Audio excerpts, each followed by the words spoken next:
The war here is now in its third month, and the country says it's in the very worst financial condition.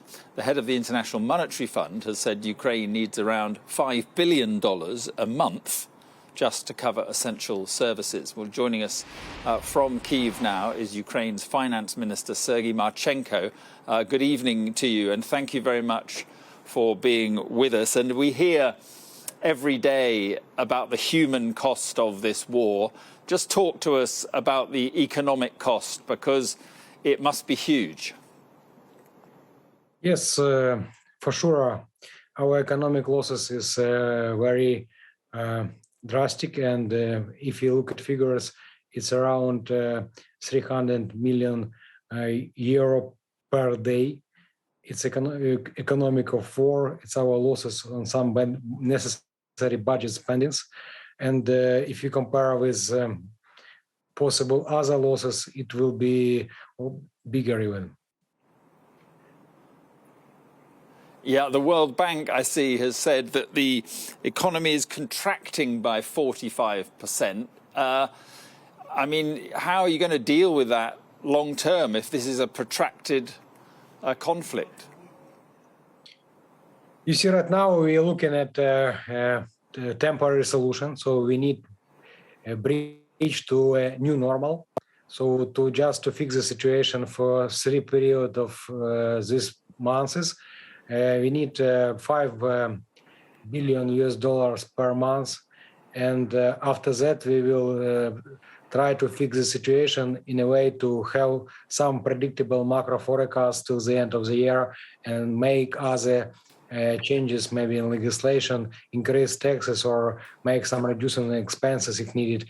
But of course, first and foremost, for this critical moment of time, we need to win this war. So we need support, international support from our partners. Yeah, and you rely on export of grain and wheat and so forth. That not happening at all now. Much of it goes to Russia and Belarus, I understand. Can you see that ever, coming back, that kind of level of trade? You mean our trade with Russia and Belarus, or you mean how we can manage to cover our necessary export operation with other countries because of our harbor is blocked? I don't understand the question. Well, no, if 60% goes to Russia and Belarus, you'll have to find going forward other markets. And are you confident you can do that when all this is over? I think that we have lower trade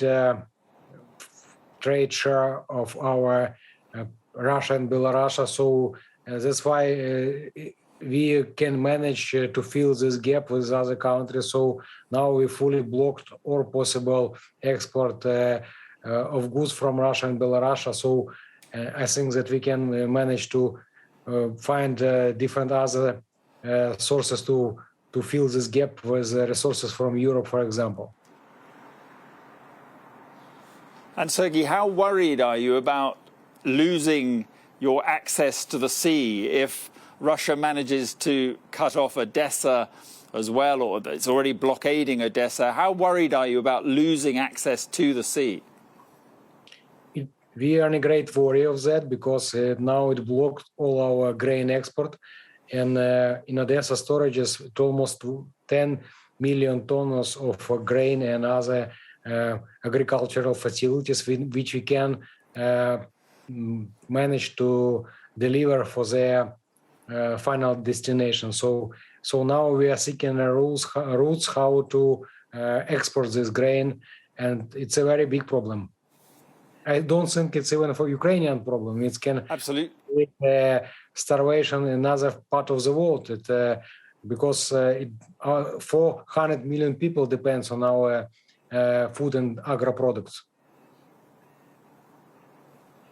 Absolutely. And in terms of the damage, Sergei, to infrastructure across this country, which is getting worse every day. Have you any idea of the kind of,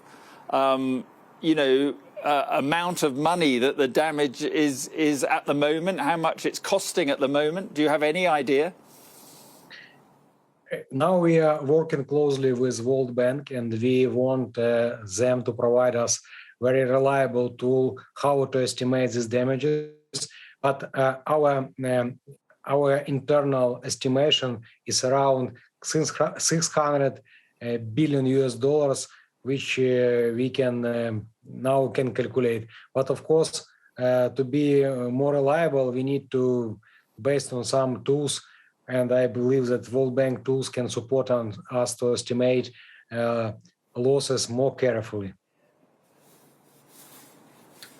And would you like to see some sort of, Marshall Plan for Ukraine? What I mean is the West paying, helping to pay for a lot of this damage when this is over, if not Russia, of course.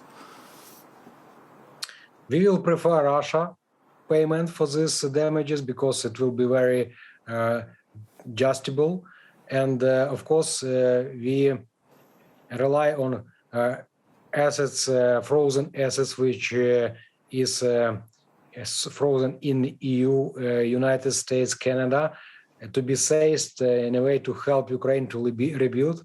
And of course, we will rely on support from other countries. But our main domain is how manage to seize frozen Russian assets to rebuild our country. Okay, Mr. Marchenko, thank you very much indeed for being on the programme this evening. Thank you.